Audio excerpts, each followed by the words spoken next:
दोस्तों नमस्कार, मेरा नाम है अनूप आकाश वर्मा और आप देख रहे हैं द रिपोर्टर हिंदी। असम विधानसभा चुनाव 2026 के लिए मतदान समाप्त हो गए और मतदान समाप्त होते ही जब सभी राज्यों की वोटिंग हो गई तो एग्जिट पोल भी सामने आ गए और इन आंकड़ों ने राज्य की राजनीति की दिशा को काफी हद तक स्पष्ट करने की कोशिश की है, हम तो ये कह देते हैं। हालांकि अभी अंतिम नतीजों का इंतजार बाकी है। 126 सीटों वाली असम विधानसभा में बहुमत का आंकड़ा है 64 और लगभग सभी प्रमुख एग्जिट पोल इस बार भी बीजेपी के नेतृत्व वाले एनडीए गठबंधन को स्पष्ट बढ़त में दिखा रहे हैं। एक्सिस माई इंडिया के एग्जिट पोल के अनुसार बीजेपी गठबंधन को 88 से 100 सीटें मिल सकती हैं, जबकि कांग्रेस के नेतृत्व वाले गठबंधन को 24 से 36 सीटों के बीच सिमटने का अनुमान है।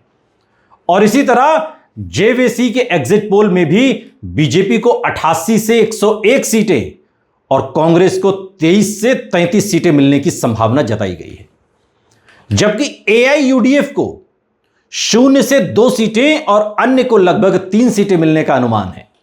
इन आंकड़ों से एक साफ संकेत तो मिलता है कि राज्य में सत्ता परिवर्तन की संभावना बेहद कम है, अगर इस एग्जिट पोल को सही माने तब। और मौजूदा मुख्यमंत्री हिमंता बिस्वा शर्मा के नेतृत्व में बीजेपी सरकार की वापसी इन एग्जिट पोल में लगभग तय मानी जा रही है। कई राष्ट्रीय और क्षेत्रीय मीडिया रिपोर्ट्स भी यही संकेत देते हैं कि असम में बीजेपी की स्थिति मजबूत बनी हुई है और जनता ने विकास, इंफ्रास्ट्रक्चर और कानून व्यवस्था के मुद्दे पर सरकार को समर्थन दिया है। यदि हम एग्जिट पोल का तुलनात्मक अध्ययन करें तो एक दिलचस्प पैटर्न सामने आता है। जहां पश्चिम बंगाल जैसे राज्यों में एग्जिट पोल में भारी मतभेद देखने को मिल रहा है, बहुत मतभेद है, वहीं असम में लगभग सभी एजेंसियां एक ही दिशा की ओर इशारा कर रही हैं, यानी बीजेपी को स्पष्ट बढ़त और कांग्रेस की सीमित वापसी। यही वजह है कि पोल ऑफ पोल्स का औसत निकालें तो बीजेपी को लगभग 90 से 100 सीटों के बीच और कांग्रेस को 25 से 35 सीटों के बीच माना जा रहा है, जो बीजेपी के लिए आरामदायक बहुमत है। हालांकि यहां एक महत्वपूर्ण बात यह है कि असम की राजनीति पूरी तरह से एक तरफा नहीं है, क्योंकि कई सीटों पर मुकाबला बेहद करीबी बताया जा रहा है। यही वो सीटें हैं जहां कांग्रेस के लिए अवसर बन सकता है।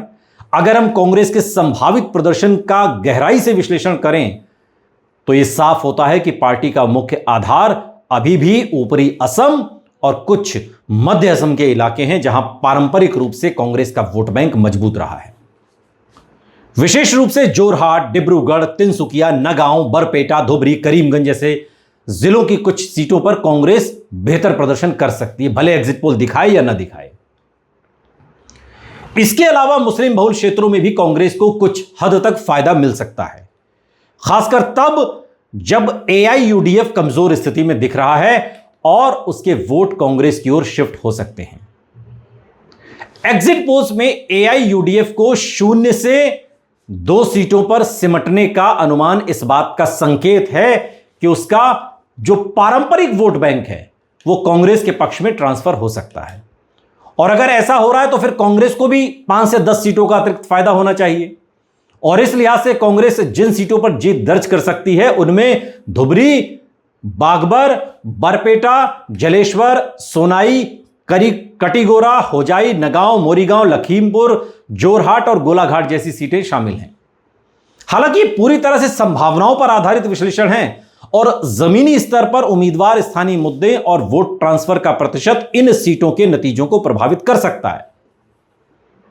तुलनात्मक अध्ययन में एक और अहम बात सामने आती है कि जहां पर बीजेपी का वोट काफी हद तक एकजुट दिख रहा है, वहीं विपक्षी वोटों का बंटवारा कांग्रेस के लिए नुकसानदायक साबित हो सकता है। हालांकि इस बार विपक्ष ने कुछ हद तक एकजुटता दिखाने की कोशिश की है, लेकिन एग्जिट पोल्स के आंकड़े बताते हैं कि यह रणनीति पूरी तरह से सफल नहीं रही। इसके अलावा असम में महिला वोटर्स और युवा वोटर्स की भूमिका भी काफी अहम रही है और रिपोर्ट्स के अनुसार बीजेपी ने इन वर्गों में अपनी पकड़ मजबूत की है, जिससे उसे अतिरिक्त बढ़त मिल सकती है। और अगर हम 2021 के चुनावों से तुलना करें तो उस समय भी एग्जिट पोल्स ने बीजेपी को बढ़त दी थी और वास्तविक नतीजों में भी बीजेपी ने सरकार बनाई थी, जिससे इस बार के एग्जिट पोल की विश्वसनीयता, थोड़ी सी विश्वसनीयता मजबूत नजर आती है।